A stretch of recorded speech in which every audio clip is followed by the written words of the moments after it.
maging cum laude, valedictorian, para gumawa ka ng kabutihan sa iyong kababayan. So itong aming team is really a goodwill team. Ang ibig sabihin ito, maganda ang hangarin namin. Hindi na namin kailangan pa ng kung ano-ano pag... Ako, I think, alam niyo naman, nagkampanya na ako dati sa tumakbong presidente, nakita ko na lahat.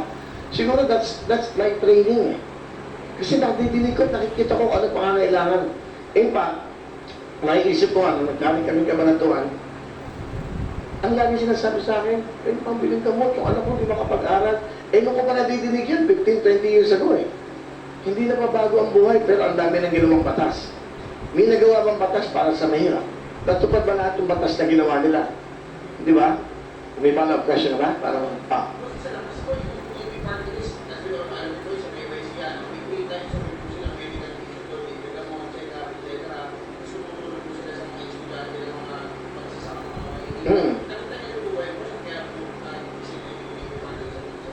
In fact, bago ko sila, inag-aralan ko muna sila. Kasi baka itong pinapasukan kong grupo hindi ba? Hindi magandang image. Baka makakatulong ba sa akin ito? Makakatulong ba ako sa kanila? In fact, nakita ko sa maganda kausap ko silang isa abogadong bata. Hindi naman ako abogado. Alam ko lang naman yung gumawa ng, alam din na, paraan para makatulong sa araw-araw.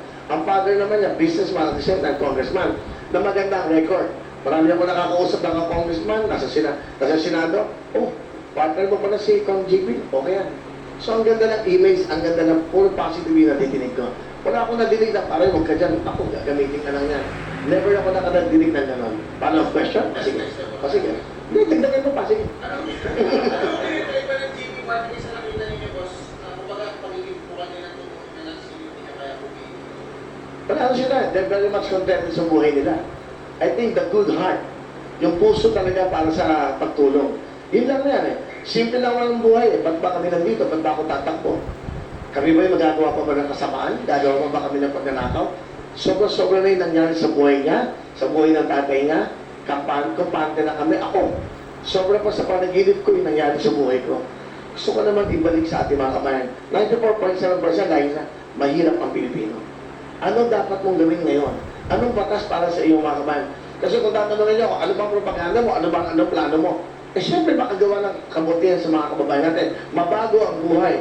Tama yung sinabi niya, sa kanyang distrito, sa kanila edukasyon, di ba, trabaho, saka health. Pero sa akin, in general, I think ang importante, health is wealth. Kalusugan eh. Kailangan yung kalusugan mo, talagang maayos ang kalusugan. Para makapagtrabaho ka, mabigyan ka trabaho na maayos. Kasi ang hirap, pag may sakit na magulang mo, asawa mo, anak mo, from there, okay. O after that, kung nakakapagtrabaho ka ng buti, mabibigyan mo ng magandang edukasyon ng anak mo. Yan ang basic na kailangan natin mga kababayan. Wala nang question? Thank you very much. Okay. Sir, dito po. Thank you, Snow. Ayun daw po ako kasi tatabunan ako dito. Hello po, Chrissy Suming po from The Inquirer. This is for you, Sir Willie. Sir, naalala ko po na dati tinaas po ni President Duterte yung kamay niya as a senatorial candidate, but now it seems that you're distant from the PDP Laban state. So can I ask, ano po yung status of your candidacy? Are you affiliated with PDP Laban? Are you running as an independent? And what made you decide to run as such? Very good question. Affiliated ako sa mga Pilipinong nangangailangan ng tulong ko. Wala akong partido.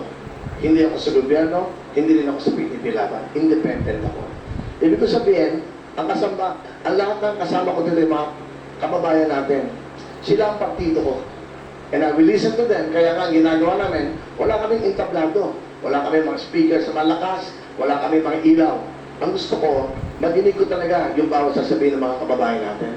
Nahawakan mo sila, nangyayakap mo. Which hindi. Imagine mo, kung nagkakampanya ka, nasa entablado ka, hindi naman nila nahawakan eh. Eto, nahawakan mo sila. Nakakababa kami sa kalye. Nabibigyan mo ng jacket, nabibigyan mo ng t-shirt, nabibigyan mo ng cap. What is the meaning of, ako sa totoo lang, walang, no offense man kahit kanina, I don't want to be called as a politician. Pag sinabi ng politician ka, nasa isip nila, corrupt. Hindi mo ano yan, makangako na. I want to be called as public servant. Gusto ko talaga magserbisyo. Kasi sapat-sapat na yung pinagalob sa akin ng Diyos. Sa lahat. And then, about dun sa sasabi mo, anong affiliation ko, kahit kanina wala. Gusto ko ma-affiliate o makasama ko yung mga kababayan natin. At maginig ko lahat ng kanilang hinanaing sa buhay. And then, once na kayo pagpalain ng Diyos, makaupo ako sa Senado, may boses na sila sa Senado. I will discuss this. Alamin ko rin ano yung mga bills o ano yung mga na-implement ng batas para sa mahirap. Bakit hindi nagagawa? Ang dami na palang nagawang maganda, bakit hindi natin na ginagawa? Kasi mahirap magdagdag ng batas na hindi naman nagagawa yung magagandang batas. But I know, marami na na-implement, so mahirap, pero hindi yata nagagawa kasi wala daw pondo. Bakit walang pondo? Ang laki ng pera ng gobyerno. Yun, di ba? So, okay na ba?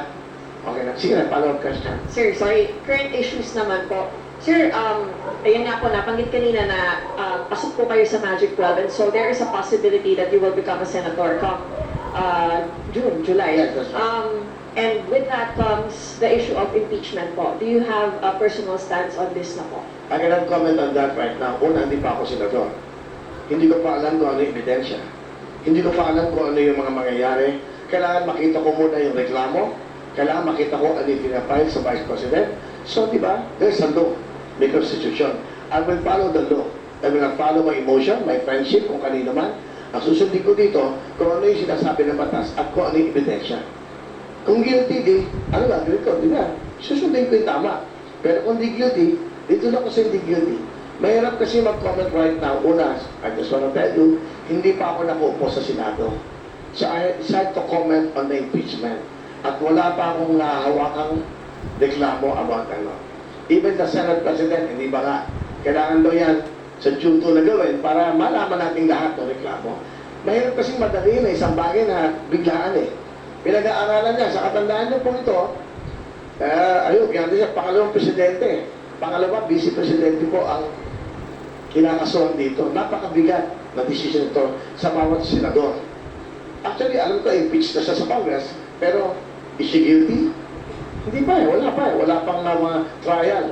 So about the impeachment, I'm sorry, I cannot comment on that. I don't have the evidence, and I don't know what's the cause of this impeachment. Yun lang. Thank you.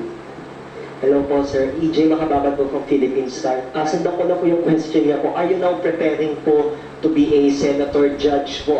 Kasi pasok nga po kayo sa Magic 12 sa mga pre-election service, but are you somehow preparing na po to be a senator judge? Kasi sabi po ni Senate President Escudero na tatawid po siya sa 20th Congress. So, are you preparing to have lawyers po or studying po the articles of impeachment kahit wala pa po kayong nababasang mismo complaint? Ayoko naman maging confident na panalo na ako. So, mahirap naman maging ano muna. Siyempre, gusto ko muna makita yung talagang I'm with the senators. No? Well, about siyempre pag-aalalan mo to. Ngayon, kaso isip ko na sino yung mga gagaling na abogado ko kuhanin ko, the young and the seniors, para makontribute sa amin. Alam mo, sa totoo lang, hindi naman ako magdidesisyon dito basta-basta. You have your team, you have your legal team. So, lahat ng ito, hindi ba pag-aaralan nyo? Tama ba to? Ano ba ang batas dito? Ano ba dapat natin gawin? Ano ba magiging decision ko dito? With your decision also. It's not me, it's the legal team. Doon sa magiging team namin. And of course, kung magiging one of the judges ko, di ba, jurors ka ng Senate, mag-uusap-usap kayo 24 senators. So, alamin mo talaga kung dapat ba, kailangan bang impeach? Pero ba talaga kasalanan? So, aaralin natin. Pero, maganda yung tanong mo, in my mind, siyempre dapat prepared ka. Kaya lang, wala pa akong pinangahawakan about impeachment.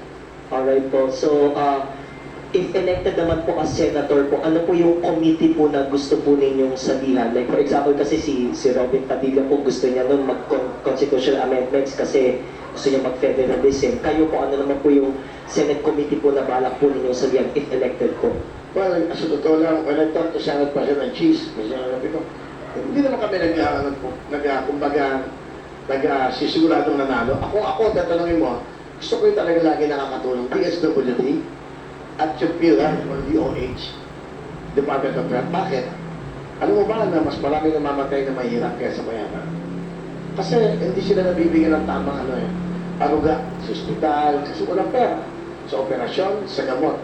In fact, yung 20% na discount ng senior, napakagandang batas niyan. Ako kasi senior na ako, no? Talaga ako ginagamit ko yan. Di ba? Privilege mo yan eh. Pero for me, the DSWD, lahat ng mga hindi mawawala sa atin na sakuna. Alam niyo naman, every year may dumarating na bagyo sa atin. Eh gusto ko makapag-suggest ako na maganda. In fact, ang naiisip ko na isasuggest ko sa DSWD, kung ako'y matatalaga na bilang sa senador, gusto ko taasan yung mga eskwelahan, taasan yung mga gym nila. Bakit? Kasi napapansin ko sa news, hindi. Pag nalulunod na, lahat na, namamatay na. Alam mo bakit? Nalulunod. Bakit? Hindi na sila ma-relocate eh. Kasi mabababa din yung pinupuntahan na relocation. So I think ang importante, aralin natin yun eh. Yung mga eskwela, matataas. Tapos yung, kasi para pag meron sa kuna, meron mga tinatawag natin pangyayaring kalamidad, eh nabibigyan sila ng wasto o tamang pag-aaruga, pag-aalaga. Yung importante yun. Kasi lahat ng bagyo natin, saan sila dinadala? Evacuation. Bahagi ng evacuation. So madadalhin. Kaya hindi rin sila nagpupunta sa evacuation center. The best na pwede kong, kasi hindi naman ako magaling sa crime. Hindi naman ako palaaway. Hindi ako matapak sa ganyan. Dapat ang puso mo lagi may forgiveness. So ako gusto ko yung laging nakakagawa ng kabutihan sa kapwa. DSWD and PhilHealth, para mabigyan ko ng gamot yung mga senior na libre bawat barangay pag senior ka na monthly.